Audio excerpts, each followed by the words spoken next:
नमस्कार, मी वैद्य अश्विनी जबडे। आज आपण या व्हिडिओमध्ये इनफर्टिलिटी इन आयुर्वेदा याबद्दल बोलणार आहोत। तर इनफर्टिलिटी म्हणजे काय, तर ज्यांना मूल होत नाही, बाळ होत नाही, त्यांना इनफर्टिलिटी आहे असं आपण म्हणू शकतो।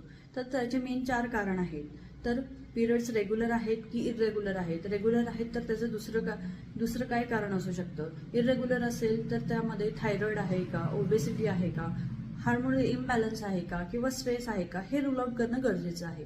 तर दुसरं मेन कारण म्हणजे गर्भाशय व्यवस्थित आहे का, गर्भाशयामध्ये गाठी आहेत का, ट्यूब ब्लॉक आहे का। त्यानंतर तिसरं कारण म्हणजे बीज व्यवस्थित आहे का, ओव्ह्युलेशन व्यवस्थित होतंय का, हेही बघणं गरजेचं आहे। त्यानंतर चौथं मेन कारण म्हणजे पुरुषांच्या शुक्रधातूचं क्वालिटी आणि क्वांटिटी ही व्यवस्थित आहे का, हे बघणं गरजेचं आहे। तर या सर्वांवर आयुर्वेदामध्ये शरीर शुद्धी, त्यानंतर गर्भाशय शुद्धी आणि बीजशुद्धी ही चिकित्सा केली जाते।